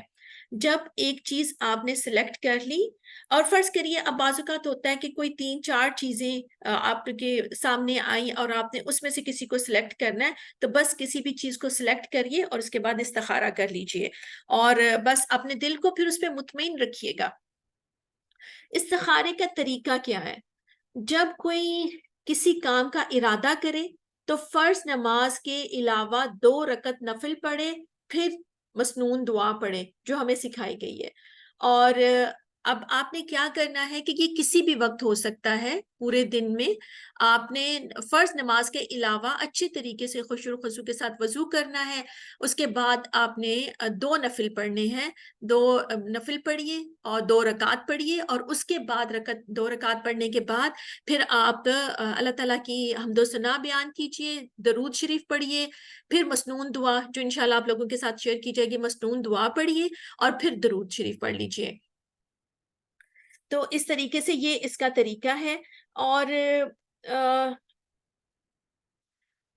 یہ جو استخارے کی دعا جیسے حافظ صاحب نے آپ کو بتایا کہ یہ تشہد میں اگر کسی کو زبانی یاد آتی ہے، زبانی یاد ہے تو وہ اس وقت بھی پڑھ سکتے ہیں، اور اگر نہیں آتی تو اوپر سے دیکھ کے پڑھ سکتے ہیں، اور نماز کے بعد بھی پھر یہ دعا کر سکتے ہیں۔ اب ایک یہ بات بھی ذہن میں آ سکتی ہے کہ اگر کسی کے پیریڈز ہیں، کوئی پیریڈز ہوئے ہیں یا حیض یا نفاس کا کوئی معاملہ ہے، تو اس معاملے میں کیا صرف دعا پڑھ سکتے ہیں؟ کیونکہ ہم نفل تو نہیں پڑھ سکتے اس وقت، تو کیا ہم صرف دعا پڑھ، اب کوئی معاملہ پیش آ گیا نا، تو اب ہم کیا کریں؟ تو پھر ہم صرف دعا پڑھ سکتے ہیں۔ تو اگر کسی مسلمان کو یہ اگر فرض کریے یہ طاقت نہیں رکھتا وہ، تو وہ صرف دعا بھی پڑھ سکتا ہے، کیونکہ ظاہر ہے پیریڈز میں ہم نہیں پڑھ سکتے نوافل وغیرہ، تو کوئی حاجت پیش آ گئی ہے، کوئی ضرورت پیش آ گئی ہے، تو صرف دعا استخارہ پڑھ کر آپ دعا مانگ لیجئے۔ اچھا، اب یہ ہے کہ استخارے کی قبولیت کے سبب کون کون سے ہو سکتے ہیں؟ تو استخارے کی قبولیت کے سبب تھوڑا سا جتنا آپ کو یاد رہ جائے میں آپ کے ساتھ شیئر کرتی ہوں۔ اخلاص اور یقین کے ساتھ رسول اللہ صلی اللہ علیہ وسلم نے فرمایا، اللہ سے اس حال میں دعا کرو کہ تمہیں قبولیت کا یقین ہو۔ استخارہ نا کبھی بھی بد دلی سے نہیں کرنا چاہیے، پتہ نہیں یہ کام ہوگا کہ نہیں ہوگا، پتہ نہیں، بس ٹھیک ہے کر لیتی ہوں، ایسے نہیں، یقین کے ساتھ کریے۔ پھر اس کے بعد دوسری بات جو آپ نے یاد رکھنی ہے وہ یہ کہ خشوع اور خضوع کے ساتھ اور ایسے گڑ گڑا کے اللہ تعالیٰ سے مانگے، جیسے ایک فقیر مانگتا ہے، ایک محتاج مانگتا ہے، اس طریقے سے اپنے رب سے گڑ گڑا کر مانگیے۔ اور پھر اس کے بعد یہ کہ جب آپ صلی اللہ علیہ وسلم جب دعا کرتے تھے تو 3 مرتبہ کرتے تھے، تو آپ بھی یہ بھی کر سکتے ہیں، آپ کی مرضی ہے، آپ 1 دفعہ استخارے کی دعا پڑھیے، اور اگر آپ چاہیں تو 3 دفعہ بھی پڑھ سکتے ہیں، اور پھر وہی جو دعا، یا پھر یہ کہ جو حاجت ہے آپ اس کو چاہیں تو آپ اپنی جو حاجت بیان کر رہے ہیں اس کو 3 دفعہ پڑھ سکتے ہیں، اور 1 دفعہ بھی پڑھ سکتے ہیں، ایسا کچھ فکس نہیں ہے۔ اب استخارے کے بعد کیا کرنا ہے؟ اب آپ نے استخارہ کر لیا، اس کے بعد آپ اللہ تعالیٰ پر بھروسہ اور یقین رکھنا ہے، کامل یقین کہ یہی میرے حق میں بہتر تھا۔ یعنی کہ کوئی کام ہو سکتا ہے جب آپ نے ارادہ کیا کسی کام کو کرنے کا، یعنی کہ جب بھی کوئی معاملہ پیش آیا اور آپ کو یہ ضرورت پیش آئی کہ میں یہ کام کروں کہ نہ کروں، تو اس وقت آپ نے استخارہ کرنا ہے۔ یاد رکھیے استخارہ غیب کی خبریں معلوم کرنے کا نام نہیں ہے۔ کوئی حاجت جب پیش آئے گی تو اس وقت استخارہ کرنا ہے اور اللہ تعالیٰ سے دعا کرنی ہے، اور اس کے بعد کامل یقین بھی رکھنا ہے پھر کہ یہی میرے حق میں بہتر ہے۔ اب بعض اوقات یہ سوال بھی ذہن میں آتا ہے کہ اچھا اب مجھے استخارے کا جواب کیسے پتا چلے گا؟ تو دیکھیے جب استخارہ کیا ہے نا تو پھر آپ اس کام کی طرف بڑھیے۔ اگر وہ کام اس کے لیے بہتر ہوا تو اللہ تعالیٰ اس میں آسانی آپ کے لیے پیدا کر دے گا، اس میں خیر ڈال دے گا، لیکن اگر اس میں شر ہوا تو اللہ تعالیٰ آپ سے اس کام کو دور کر دے گا۔ یعنی کہ آپ نے دعا پڑھی، آپ نے نفل پڑھی، دعا کیا، استخارہ کیا، آپ کرتے رہے، تو اگر اس میں خیر ہوگی، اگر اس میں خیر ہے آپ کے لیے تو وہ کام ہو جائے گا۔ لیکن اور دعا استخارہ کا میننگ بھی آپ ترجمہ بھی دیکھیے نا، تو یہی ہے کہ اگر خیر ہے تو قریب کر دے اور شر ہے تو دور کر دے، تو اللہ کو ہی بہترین پتہ ہے۔ تو اگر وہ کام ہو جاتا ہے تو الحمدللہ اس میں خیر تھا، اور اگر وہ کام نہیں ہوتا تو بھی پریشان ہونے کی بات نہیں ہے، اسی میں آپ کے لیے بہتری تھی۔ دیکھیے ہر 2 صورت میں اطمینان ضروری ہے۔ دل کا مطمئن ہونا بہت ضروری ہے کہ میں نے کسی بھی کام کے لیے استخارہ کیا، اگر وہ ہو گیا تو الحمدللہ آپ کا دل خوش ہوا اور مطمئن ہوا کہ آپ نے استخارہ کیا تھا، یہ کام اللہ تعالیٰ نے کروا دیا تو اس میں خیر ہے۔ اور اگر وہ کام نہیں ہوتا تو بھی دل مطمئن ہونا چاہیے کہ اس میں میرے لیے خیر ہے، تو اس بات کا یقین رکھنا بہت ضروری ہے۔ تو استخارے کا فائدہ یہ ہوتا ہے نا کہ کام میں آسانی ہو جاتی ہے۔ تو اگر آپ نے استخارہ کیا ہے، بات نہیں بنی، تو اس کا مطلب ہے کہ اللہ تعالیٰ نہیں چاہتا، تو اس کے لیے دیکھیے استخارے کے لیے نہ تو خواب آنا ضروری ہے، نہ ہی شرح صدر۔ کئی لوگ کہتے ہیں کہ بس یہ دل کا شرح صدر ہونا، یہ اس طرح کا کچھ بھی نہیں ہمیں بتایا گیا۔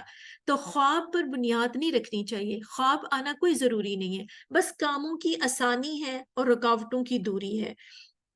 تو جب کسی کام کے لیے استخارہ کرے تو اللہ پر توکل رکھتے ہوئے اسے جاری رکھیں، اور یہ والا یقین کامل ہونا چاہیے، خواب کا انتظار نہیں کرنا، اور نہ ہی یہ کہ اچھا میرا تو دل ہی مطمئن نہیں ہو رہا، بس ٹھیک ہے آپ یہ اور استخارہ آپ ایک سے زیادہ دفعہ بھی کر سکتے ہیں، آپ پڑھتے رہیے۔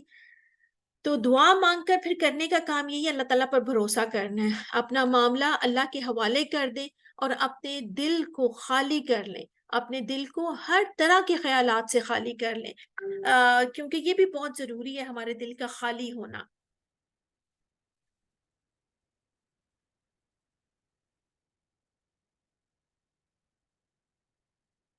نماز استخارہ کا بیان، کوئی بھی اہم کام کرنا ہو تو اس سے پہلے لازمی طور پر استخارہ کرنا چاہیے۔ سیدنا جابر بن عبداللہ رضی اللہ عنہما فرماتے ہیں کہ رسول اللہ صلی اللہ علیہ وسلم ہمیں تمام کاموں میں استخارہ کرنے کی تعلیم اس طرح دیتے جس طرح ہمیں قرآن کی سورت کی تعلیم دیتے۔ آپ صلی اللہ علیہ وسلم فرماتے ہیں تم میں سے کوئی شخص جب کسی اہم کام کا ارادہ کرے تو وہ فرض کے علاوہ 2 رکعت پڑھے، پھر یہ استخارے کی دعا پڑھے۔ تو دیکھیں ہمیں خود بتا دیا گیا ہے، حدیث آپ کے سامنے ہے کہ کیسے کرنا ہے، وہ بھی ہمیں بتا دیا گیا۔ طریقہ کیا ہے کہ جب کسی اہم کام کا ارادہ کرے، کوئی اہم کام آپ کرنا چاہ رہے ہیں، آپ نے اس کا ارادہ کیا تو فرض کے علاوہ 2 رکعت پڑھے، پھر یہ استخارے کی دعا پڑھے۔ استخارہ یہ ہے کہ گویا بندہ اپنے کسی کام میں اللہ تعالیٰ جو علام الغیوب ہے اس سے مشورہ کر رہا ہے، جیسا کہ رسول اللہ صلی اللہ علیہ وسلم کا پیغام نکاح ملنے پر زینب بنت جحش رضی اللہ عنہا نے فرمایا میں اپنے رب سے مشورہ کیے بغیر کچھ نہیں کروں گی، پھر وہ استخارے کے لیے نماز پڑھنے لگی۔ یہ ہے جی مسنون دعائے استخارہ۔ دیکھیے اس کی ٹرانسلیشن بھی بہت ہی خوبصورت ہے۔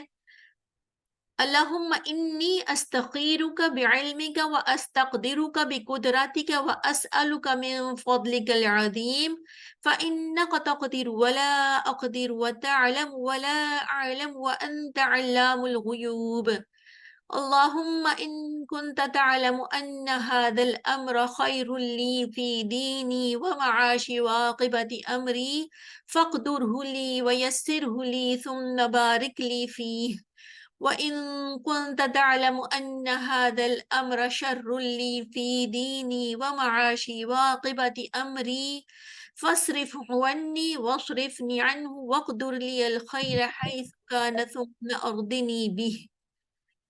اے اللہ، اس کا ترجمہ دیکھیے بہت خوبصورت۔ اے اللہ، بے شک میں تجھ سے تیرے علم کے ساتھ بھلائی طلب کرتا ہوں اور تجھ سے تیری قدرت کے ساتھ طاقت طلب کرتا ہوں، اور میں تجھ سے تیرے فضل عظیم کا سوال کرتا ہوں، کیونکہ تو قدرت رکھتا ہے اور میں قدرت نہیں رکھتا، تو جانتا ہے اور میں نہیں جانتا، اور تو غیبوں کو خوب جانتا ہے۔ اے اللہ، اگر تو چاہتا ہے کہ بے شک یہ کام، اور آپ اس کام کا نام لے سکتے ہیں، میرے لیے میرے دین، میرے معاش، میرے انجام کار کے لحاظ سے بہتر ہے تو اس کا میرے حق میں فیصلہ کر دے اور اسے میرے لیے آسان کر دے، پھر میرے لیے اس میں برکت ڈال دے۔ اور اگر تو چاہتا ہے کہ بے شک یہ کام، جو کام آپ کرنا چاہ رہے ہیں، میرے لیے میرے دین، میرے معاش، میرے انجام کار کے لحاظ سے برا ہے تو اسے مجھ سے دور کر دے اور مجھے اس سے دور کر دے اور میرے لیے بھلائی کا فیصلہ کر دے جہاں بھی وہ ہو، پھر مجھے اس پر راضی کر دے۔ تو دیکھیں یہی حافظ صاحب بتا رہے تھے نا کہ جب ہم یہ کہہ رہے ہیں کہ ہم کیا کہ اے اللہ اللہم انی استخیرک، اے اللہ بے شک میں تجھ سے تیرے علم کے ساتھ بھلائی طلب کرتا ہوں. تو جب میں یہ دعا کر رہی ہوں کہ اللہ میں تجھ سے تیرے علم کے ساتھ بھلائی طلب کرتی ہوں اور تجھ سے تیری قدرت کے ساتھ طاقت طلب کرتی ہوں. اور دیکھیے تو یہ کہ آپ سارا اس کی ٹرانسلیشن پڑھیے اور دیکھیے کہ اے اللہ اگر تو جانتا ہے کہ اس کا میرے حق میں فیصلہ کر دے اور میرے لیے آسان کر دے. تو یہ جب ہم اپنے لیے دعا یہ پڑھ رہے ہیں تو یہ اس ٹرانسلیشن کو اگر آپ دیکھیں تو یہ اس بات کی دلیل ہے کہ کوئی اور ہمارے بہاف پہ ہمارا استخارہ نہیں کر سکتا. اس کی ٹرانسلیشن آپ دیکھیے نا، ترجمہ آپ دیکھیے جو آپ پڑھ رہے ہیں.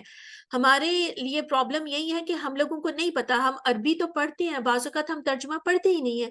تو اگر ہم نے ترجمہ پڑھا ہو تو ہمیں پتا ہو کہ ہم کیا پڑھ رہے ہیں. اسی لیے نماز کا ترجمہ آپ لوگوں کو یاد کروایا جا رہا تھا کہ جو ہم پڑھ رہے ہیں دیکھیں تو صحیح کہ ہم کیا پڑھ رہے ہیں. اللہ سے مانگ رہے ہیں، دیکھیں تو صحیح کہ کیا مانگ رہے ہیں. ایک شعور کے ساتھ ہمارے دل اور دماغ کو پتا تو ہو کہ کیا مانگ رہے ہیں، کیا بول رہے ہیں، کیا پڑھ رہے ہیں. تو یہ بہت ضروری ہے.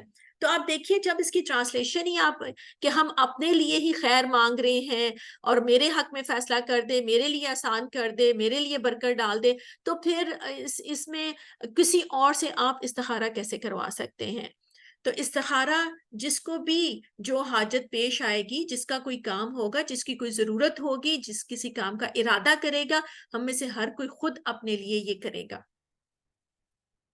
استخارہ دن اور رات کے کسی بھی وقت کیا جا سکتا ہے، جیسے کہ سیدنا زینب رضی اللہ عنہا جب ضرورت پڑی تو فوراً استخارے کے لیے کھڑی ہو گئیں. بعض لوگ کہتے ہیں کہ جب آدمی سونے لگے تو 2 رکعت نماز پڑھے اور استخارے کی مخصوص دعا پڑھے اور قبلہ رخ ہو کر سو جائے. اگر ایک روز میں دل مطمئن نہ ہو تو مسلسل 7 روز تک ایسا ہی کرے. حدیث میں اس کا کوئی ثبوت نہیں. حدیث میں نے آپ لوگوں کے سامنے بیان کی تو آپ دیکھیے اس میں ایسا کچھ بھی ذکر نہیں کیا گیا. استخارہ ایک کام کے لیے ایک سے زیادہ دفعہ بھی کیا جا سکتا ہے. استخارے کے ساتھ ساتھ اصحاب الخیر سے مشورہ بھی کرتے رہنا چاہیے. ارشاد ربانی ہے اپنے کام میں اپنے اصحاب سے مشورہ کیجئے، پھر جب آپ پختہ عزم کر لیں تو اللہ پر بھروسہ کر کے کام کیجئے. تو دیکھیے سورہ آل عمران میں ہمیں بتا دیا گیا ہے وَشَاوِرْهُمْ فِي الْأَمْرِ فَإِذَا عَزَمْتَ فَتَوَكَّلْ عَلَى اللَّهِ کہ اپنے کام میں ان سے مشورہ کیجئے، پھر جب آپ پختہ عزم کر لیں تو اللہ پر بھروسہ کیجئے. تو یہ بھروسہ بہت ضروری ہے. بعض لوگوں نے یہ عقیدہ بنا لیا ہے کہ استخارہ کرنے سے آدمی کو رات خواب میں صحیح صورتحال نظر آ جاتی ہے. صحیح بات یہ ہے کہ استخارہ کرنے سے اللہ تعالیٰ آدمی کا سینہ کھول دیتا ہے اور کسی ایک جانب اس کی توجہ مبذول کر دیتا ہے، اور جو چیز اس کے لیے بہتر ہوتی ہے اس کے لیے آسانیاں پیدا ہو جاتی ہیں. اور رہی بات خواب کی تو خواب بھی آ سکتا ہے لیکن یہ ضروری نہیں ہے. بعض اوقات آ جاتا ہے کئی لوگوں کو بٹ یہ ضروری نہیں ہے. بعض لوگ خود استخارہ کرنے کی بجائے دوسروں سے استخارہ کرواتے ہیں. یہ روش ایک وبا کی شکل اختیار کر گئی ہے جس نے جگہ جگہ دوسروں کے لیے استخارہ کرنے والے اسپیشلسٹ پیدا کر دیے ہیں. حالانکہ اپنے لیے خود استخارہ کرنے کی بجائے کسی اور سے استخارہ کروانا خلاف سنت ہی نہیں بلکہ کاہن اور نجومی کی تصدیق کرنے کے مترادف ہے، خصوصاً جب استخارہ کروانے والا استخارہ کرواتا ہی اس نیت سے ہے کہ مجھے ان بزرگوں سے کوئی پکی خبر یا واضح مشاہدہ ملے گا، جسے بعد میں وہ منوعاً سچا جان کر کسی کام کے کرنے یا نہ کرنے کا فیصلہ کرتا ہے.